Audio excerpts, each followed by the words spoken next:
welcome to Wednesday edition of Detroit in Black and White. I'm Adolph Mongo.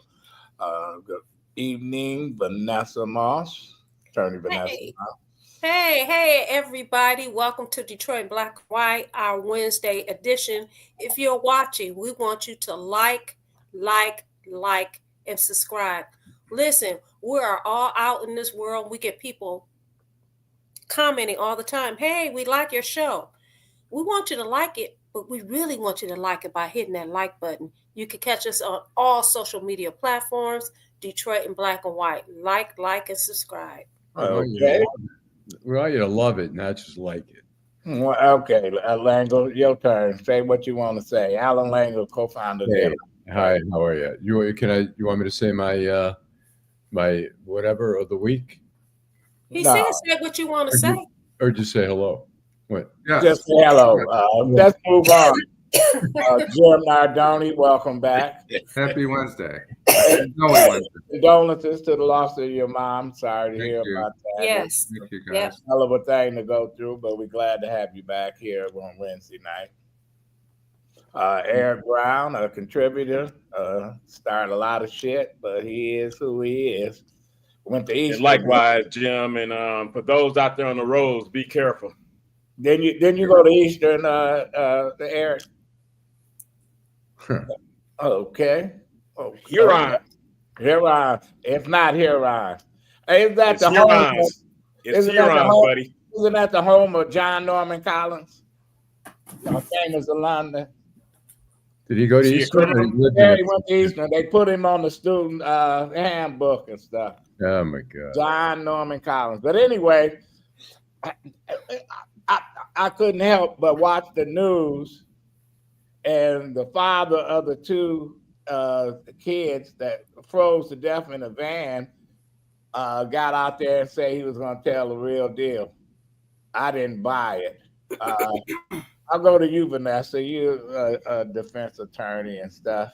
Yeah, and what happened? How did they slip through the cracks on this one? I don't know. I do a lot of work over in juvenile. And I was over at Wayne County Juvenile Court for at least 10 years, handling neglect and abuse in juvenile cases. Listen, something about the story don't smell right. Clearly, this lady has some real issues. You got the grandma, and I'm not passing judgment. You got the grandmother, she was in the vehicle with them. Two siblings. Yeah, siblings. Gas.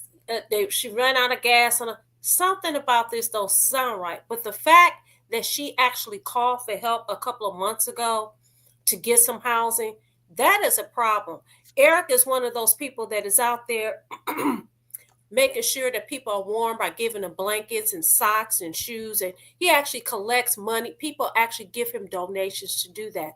That is a reality. That is a reality. Unhoused people is a reality.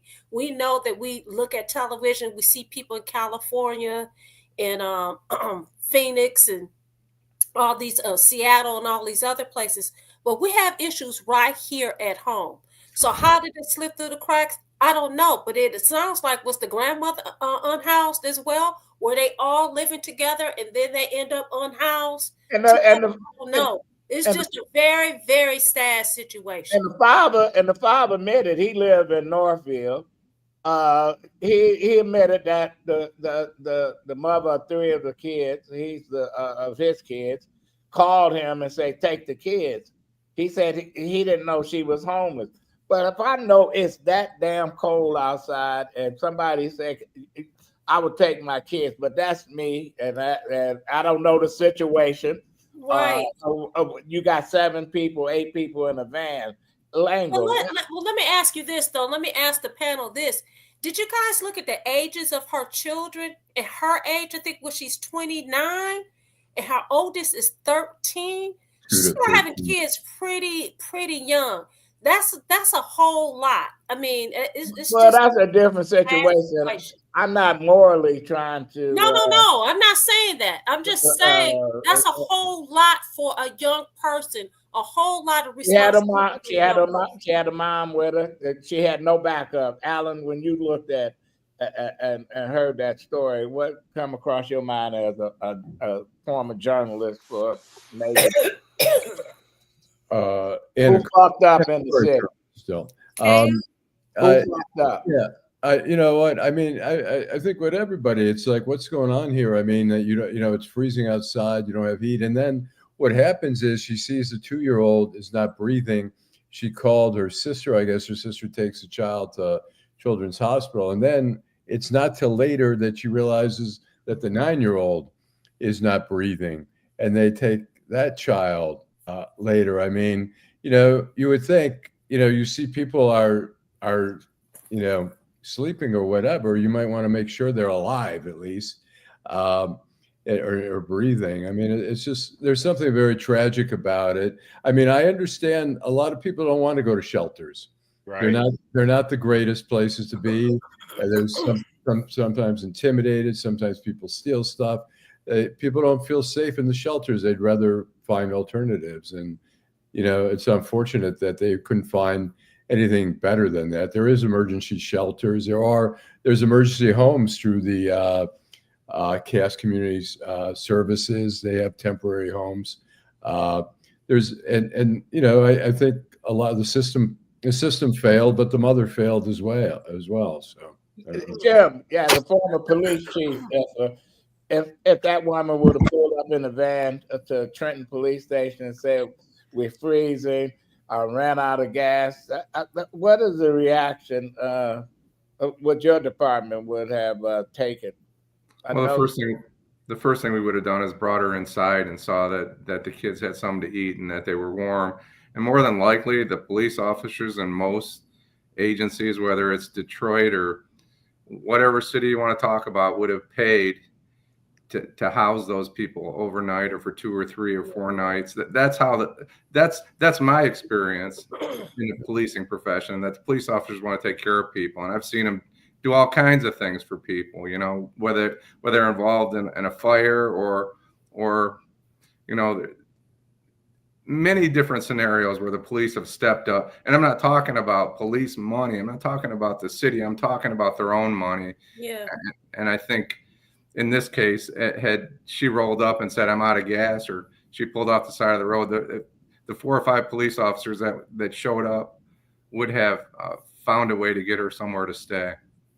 Eric, according to news outlets, this woman called the city. She said she called other agencies out of state, etc., and that she was well known to park in casino garages.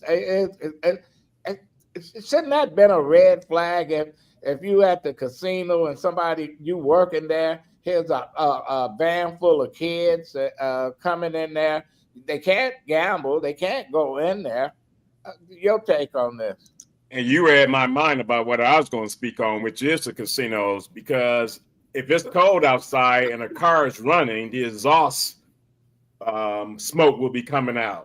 And the casinos, from what I understand, they monitor the parking lot on a regular basis. So there is some culpability on their part as well. Somebody failed at that casino as well. Casinos are supposed to be some of the safest places, but you didn't see a van that had been sitting there for hours just running on numerous occasions, because the day that this happened, that wasn't the first occasion of her being down there. And then Allan hit on a great point too. A lot of these individuals, they, for whatever reason, they don't want to go to shelters. A guy that I, assist when I come up the freeway, he just do not want to go to a shelter. I told him about the new shelter right there on off Warren. And well, some of these women in these shelters get attacked. Exactly. They got folks that control the shelters that got a little gang, and they take whatever possession some of these people have. Kids are at risk. Right. You go to sleep, they steal everything you got. Vanessa, is this a lawsuit happening to be filed against the city? Oh, I think it definitely is a lawsuit. And the reason I said that is that you saw the mayor of the city of Detroit talk about, yes, it's horrendous, but how they're doing an investigation. They're going to have an investigation done in the next week or so. And this thing has to be fixed because this shouldn't happen. He's out there out front doing damage control. Now, how far the lawsuit goes, I don't know. But it's also interesting that you have the policing agency and they're doing their job. They said we're doing the investigating. We're investigating what happened. My thoughts are, because some of the kids are in the foster care system now, they're with relatives or whatever. I'm wondering if they are really going to charge her in terms of neglect and abuse, or if her story as to what occurred will stand the test. They have not arrested her. She's out. Just imagine the trauma that her kids are dead right there in the van with her. She she wakes up and sees one, and stuff is all over his mouth. Can you imagine how much trauma she and the children have experienced as a result of that? In addition to the fact that they have been unhoused for months. She says she's called around for housing and help to no avail. Obviously, something is happening behind the scenes. Allan, is this a campaign issue? We got all these people running for mayor, and as far as I know, nobody has stepped out and said, you know what, this just can't happen again. Is this a campaign? You know what? I don't know that it's going to be an overriding campaign issue. It may come up, but I don't see it as like the main. I could see it happening where we need to improve our city. Why is it not the main? Why is it not the main? Well, because this is the main issue now. Yeah, I mean it's a big story right now, but we'll see how long how it prevails in terms of the. You're asking me. I'm not minimizing the importance of this, but I'm just saying in terms of a campaign issue, there's a lot of issues in the city, and this is one of them. Is this going to be a central campaign issue? I don't know that there's enough cases going on. I think it all connects to all the problems that the city is facing. I think so too. Schools. Yeah. I think so too. I agree with you. In the house, no water. All of them connect. Yeah, I think it is very connected. Go ahead, Eric. Go ahead. And this one's going to become a campaign issue because the mayor has already spoken about it. Absolutely.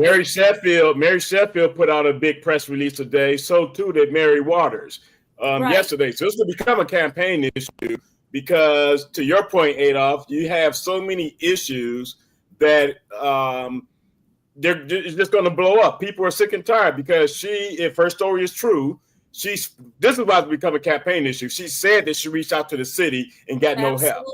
That's why it's going to become a campaign. Well, that's why I would make that campaign issue. Well, I'll say this: that if you see a kid being shot, like a week from now, a child gets shot, then that becomes a campaign issue which is a big issue of children being killed and shot and killed in our city. So I'm not saying it's a very important issue, but maybe I'm wrong. I think it's got a campaign issue because, as I pointed out when I started talking, that the mayor got out in front of this. He had a whole press conference. So it is an issue, and to me, to a certain degree, acknowledgement that there is something wrong with the system. And when you talk about, to me, for him to get up there up front, there's acknowledgement to a certain and police chief that there is something wrong.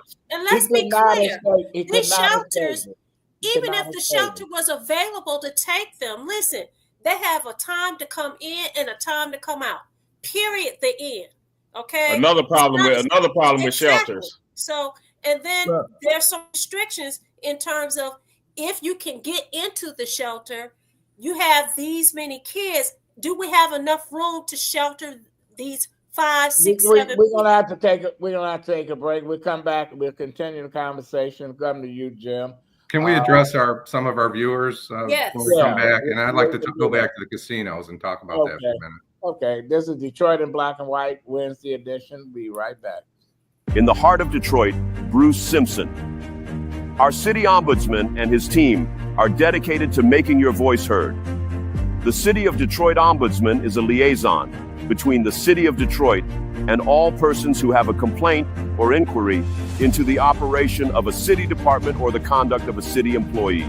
The Ombudsman works as an independent oversight to provide individuals with an opportunity of giving a confidential avenue to address complaints.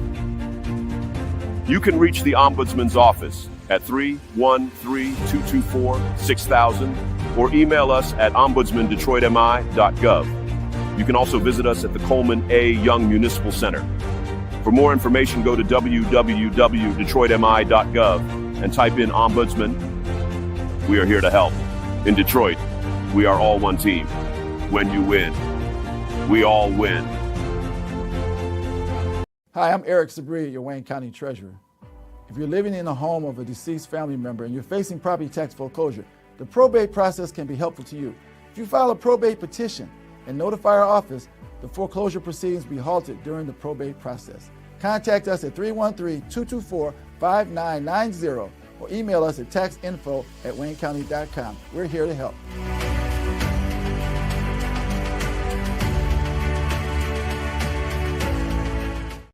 Welcome back to Detroit in Black and White Wednesday edition. Jim, you wanted to comment on the comments.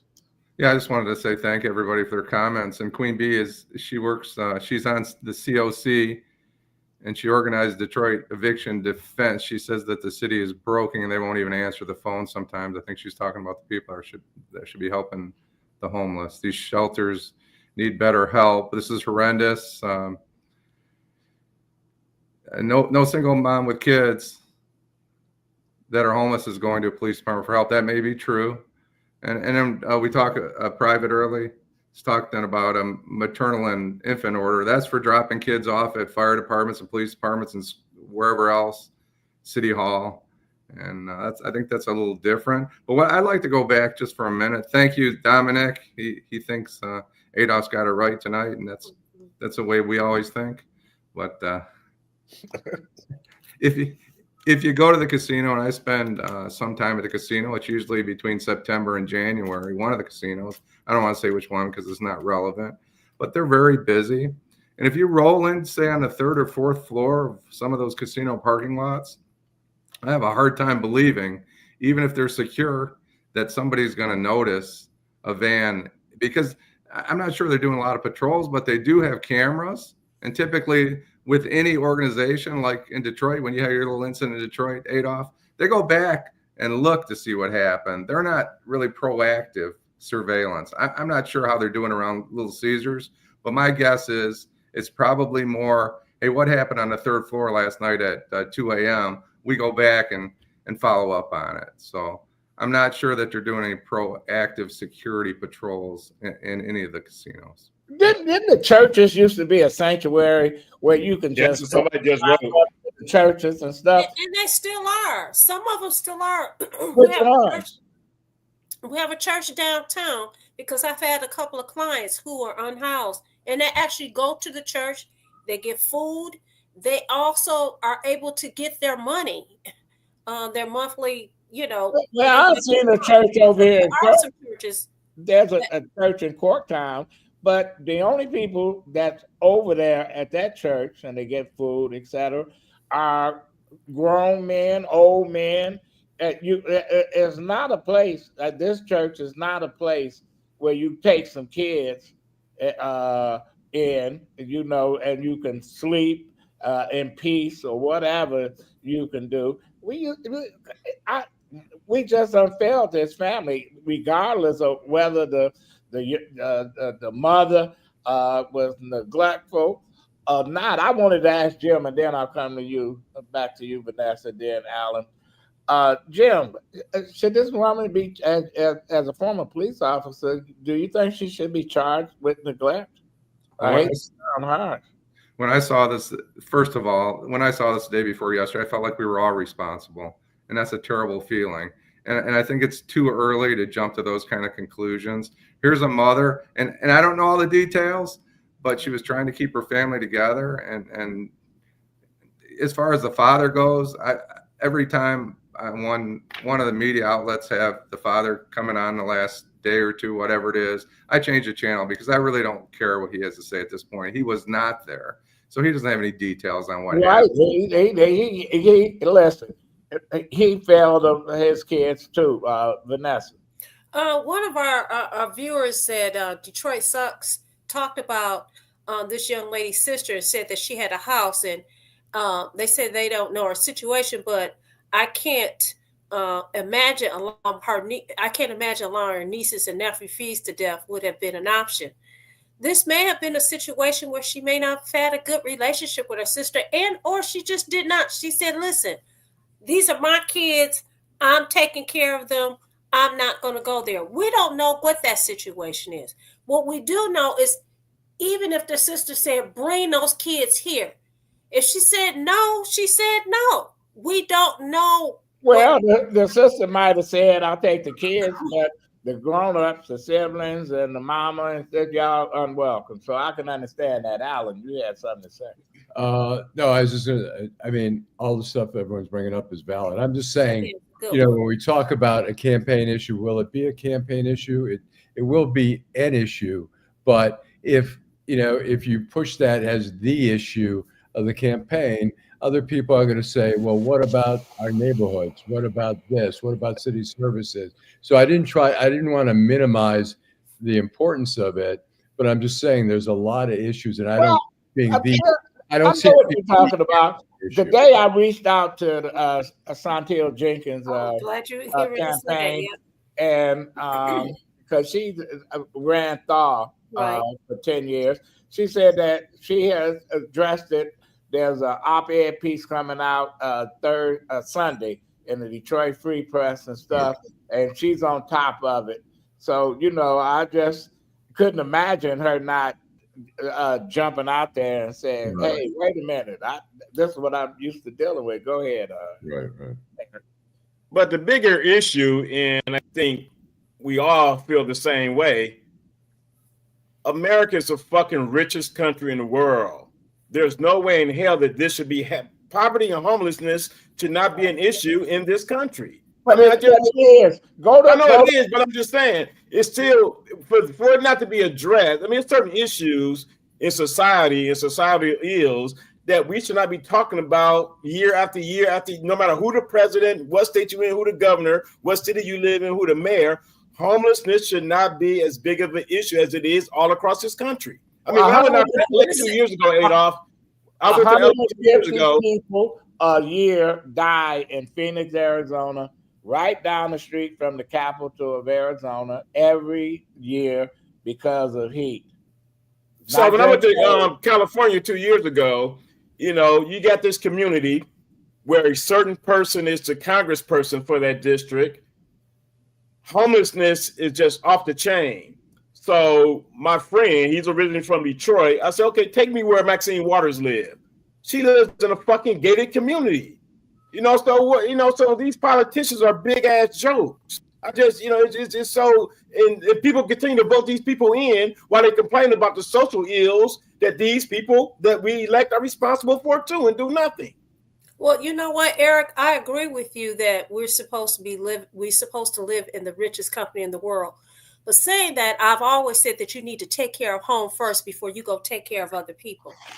Poverty should never be a crime, but in fact, it is. That's the reality. Because this woman did not have any money to house her family, she didn't even have money to put gas in her vehicle. She may be looking at a crime, and that should not be. I argue this all the time in court. It is a sad reality.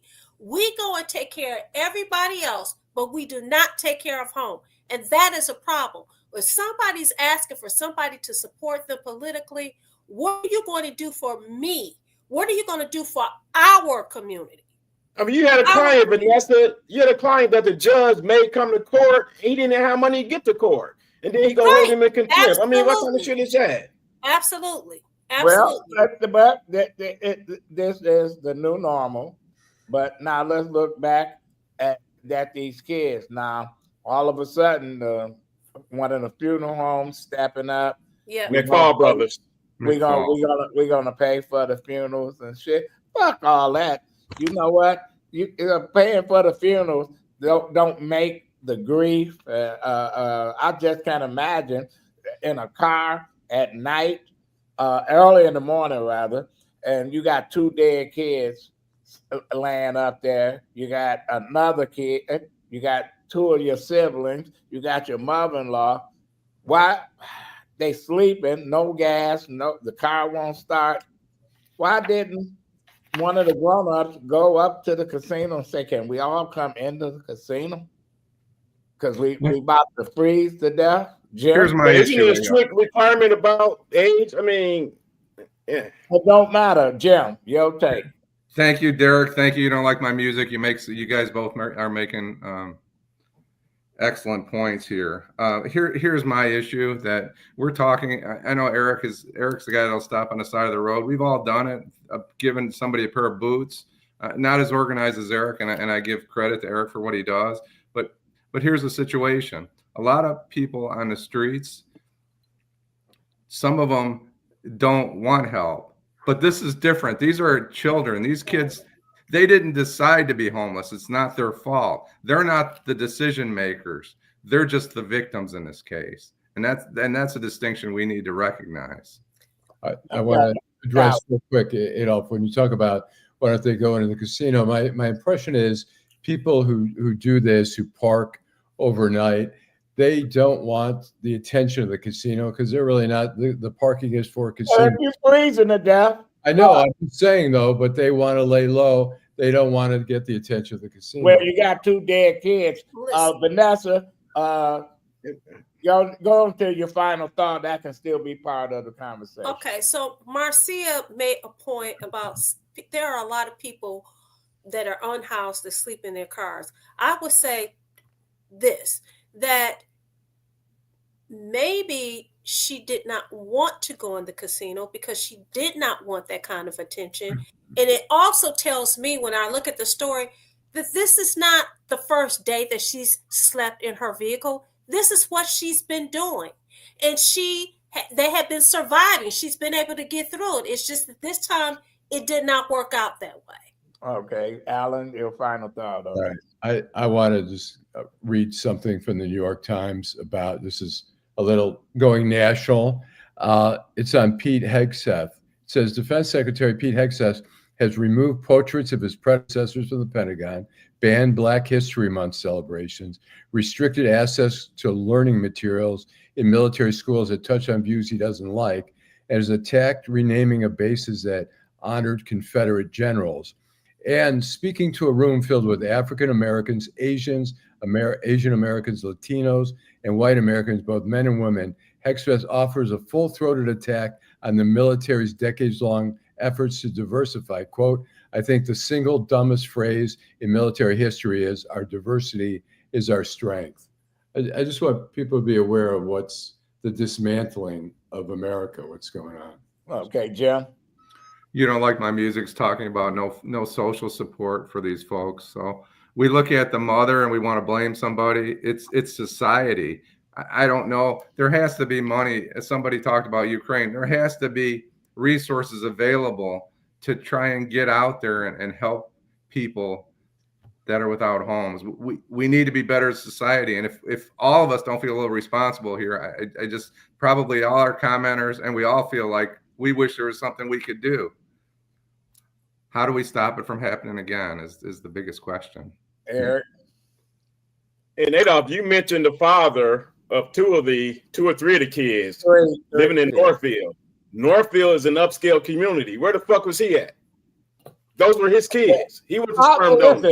Obviously, they had some issue. You know, when couples, and I can't imagine what that man is going through. You know, next time he sees his kids, they'll be laying up in a casket at a funeral home. Now, I'm not knocking him. I'm saying that there should be some help out there. She did call the city. The city said they had beds and stuff. But I worked at the city, and I know how you got people that'll blow folks off, that don't want to take a complaint, that don't want to do this, that don't want to do that, and now they got to pay the piper. You know, when I saw Mayor Duggan jump out there in front of it. I know it was a bad situation. You had the last word, Vanessa. Well, I just want to say to Eric that we should not assume that this father wasn't doing anything or he wasn't there. Right. I represent a lot of men. Most of my clients are male clients, and they are responsible people. But the one thing, you don't know. They weren't married. She may not have wanted him around the kids, and these are my. You never know. So I'm not going to indict this guy because we don't know what the personal dynamics were. The TV made him look like an idiot. I would have ran from the reporters. Leave this family alone. They grieving, etc. Let's find out the real facts. I thank all our viewers for coming here on Wednesday. Vanessa, thank you. Allan Lengel, Jim Nardone, and Eric Brown. Teresa, thank you. We know where you at. I can see you somewhere. And we'll be back on Friday at 8:30. Detroit in black and white. Good night. Good night.